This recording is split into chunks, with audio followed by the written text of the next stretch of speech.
are a frankly disgrace to our nation. منع الرئيس من تجاوز صلاحياته باستخدام قانون الطوارئ. ترامب ما كان يقدر يفرض ضرائب مثل هالتعريفات بدون موافقة الكونغرس. Congress, they're an automatic no.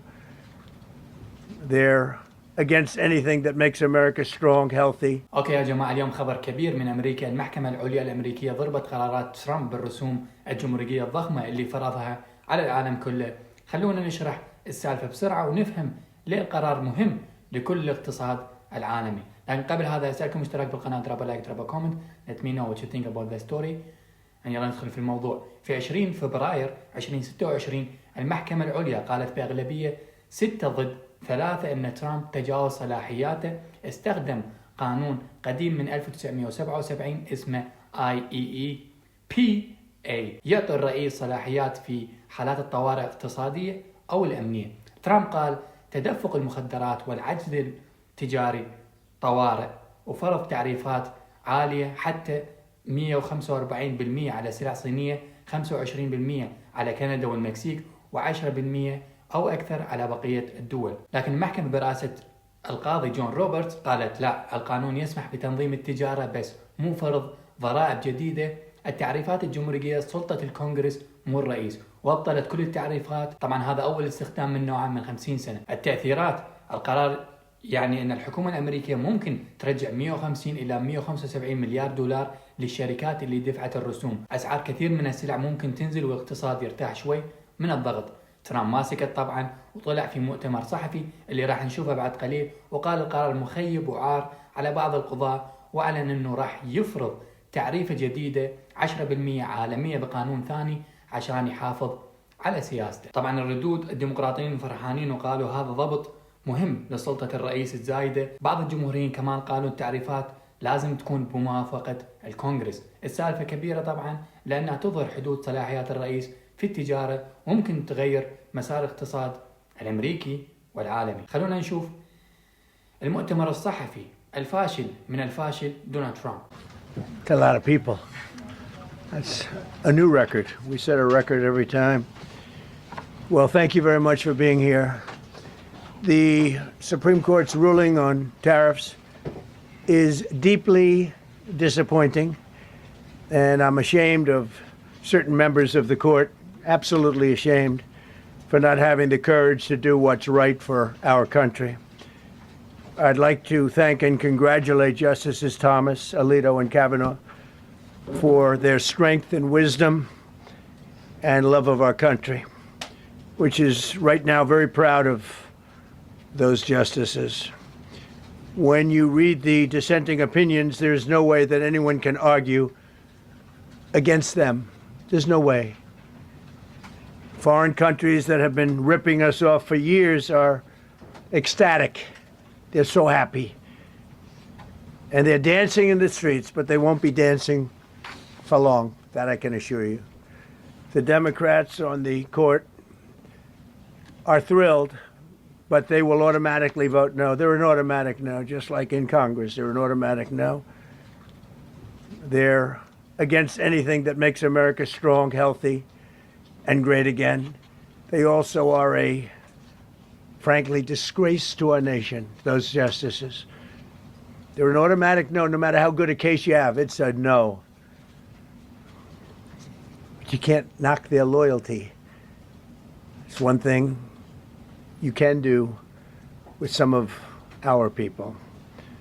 Others think they're being politically correct, which has happened before far too often with certain members of this court, and it's happened so often with this court. What a shame.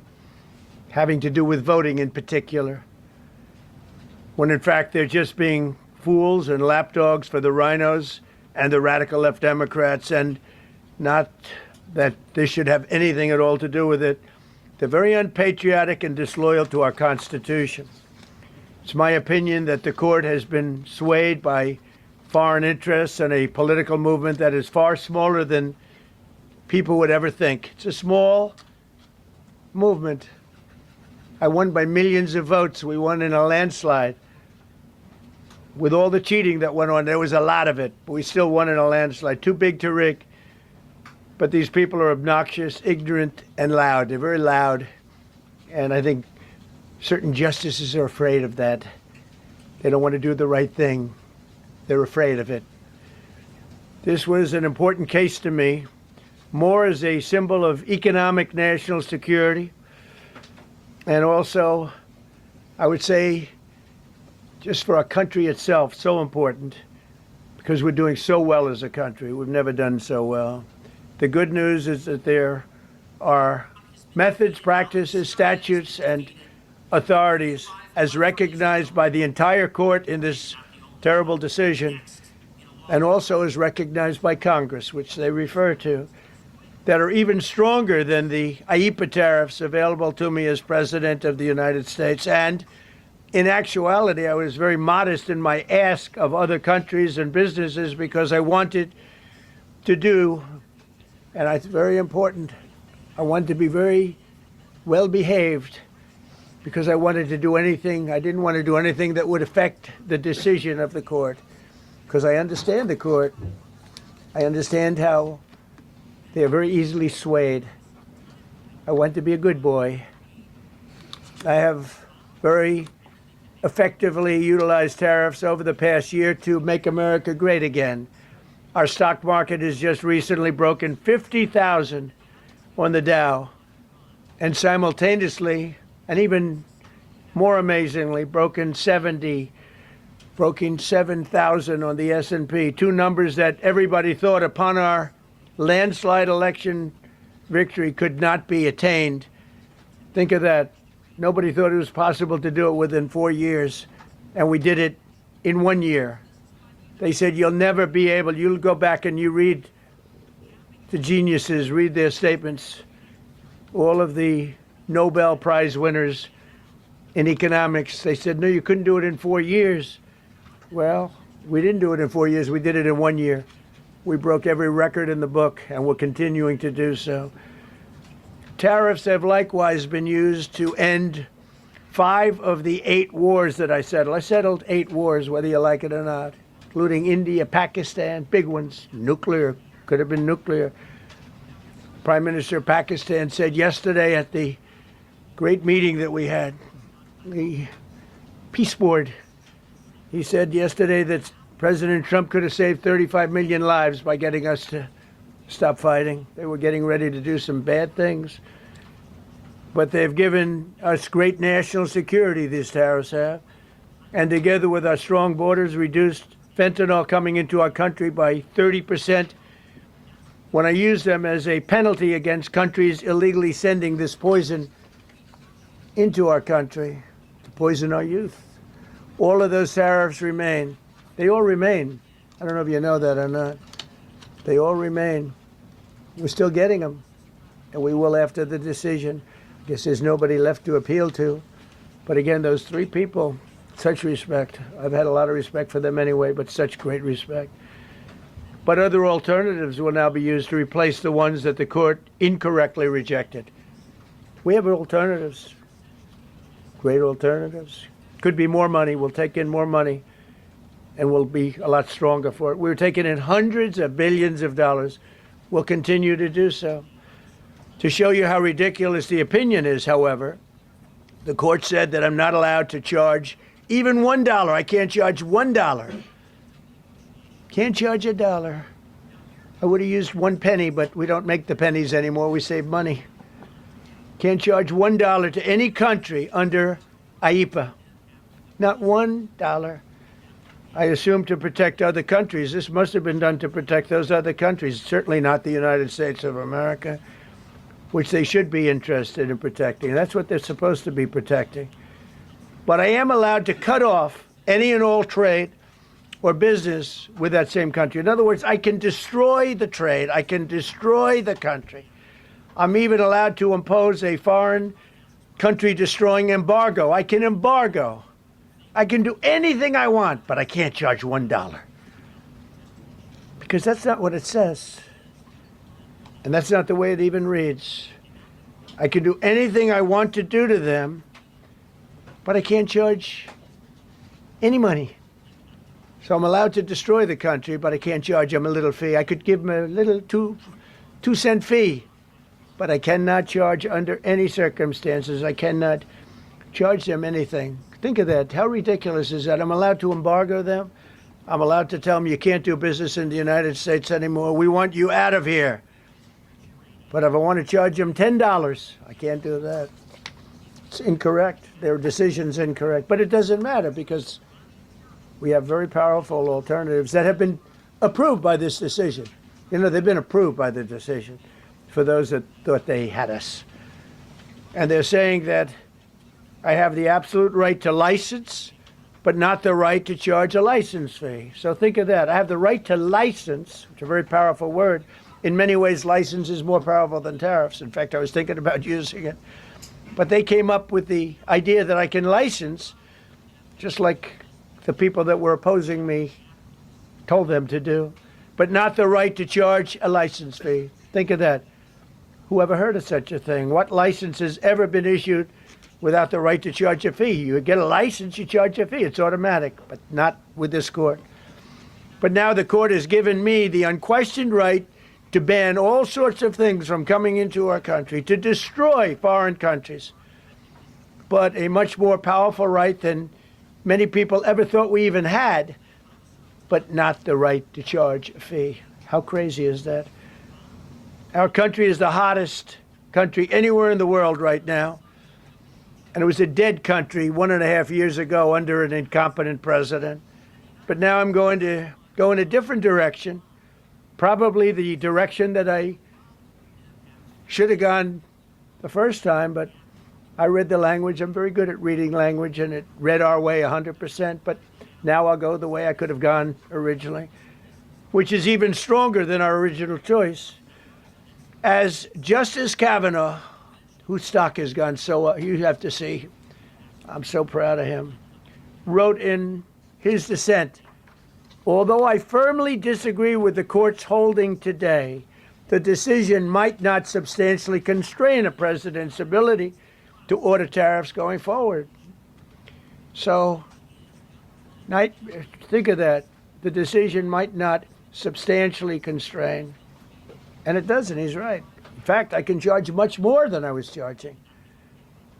So I'm going to just start. Although I firmly disagree with the court's holding today, the decision might not substantially constrain a president's ability to order tariffs going forward.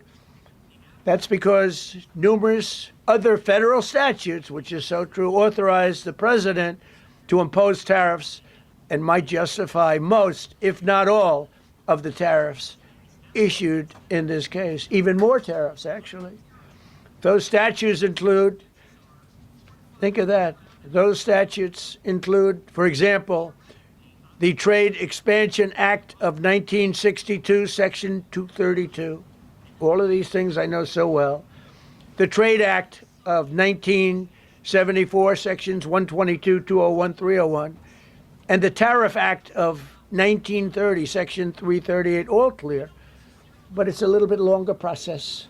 I thought I'd make things simple, but they didn't let us do that. I would like to thank Justice Kavanaugh for frankly, his genius and his great ability.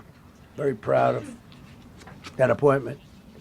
In actuality, while I am sure that they did not mean to do so, the Supreme Court's decision today made a president's ability to both regulate trade and impose tariffs more powerful and more crystal clear rather than less. I don't think they meant that. I'm sure they didn't. It's terrible. And to think that the Democrats who oppose this only because they want to go the opposite way, they'd like to pack the court. They want to put on 21 people. They want to pack the court, pack the Supreme Court. Maybe they should do it. Maybe they would be better off if they did it. They want to pack the court. They want to do anything to hurt our country. There will no longer be any doubt, and the income coming in and the protection of our companies and country will actually increase because of this decision. I don't think the court meant that, but it's the way it is. Based on long-standing law and hundreds of victories, and even, as I was pointed out before, even thousands of victories over the years, to the contrary, The Supreme Court did not overrule tariffs. They merely overruled a particular use of IEEPA tariffs. And essentially, it's used to get a fee. I can do anything I want with IEEPA, anything. I just can't charge anybody for it. I can license, I just can't charge them. It's ridiculous, but it's okay because we have other ways, numerous other ways.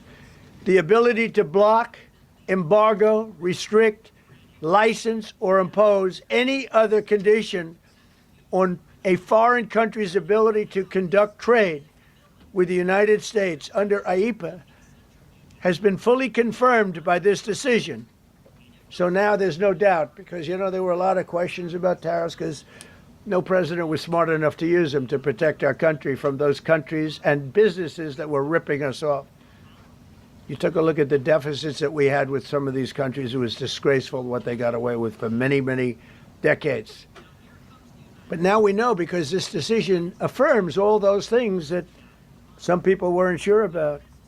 In order to protect, and it says so, in order to protect our country, a president can actually charge more tariffs than I was charging in the past period of a year under the various tariff authorities. So we can use other of the statutes, other of the tariff authorities, which have also been confirmed and are fully allowed.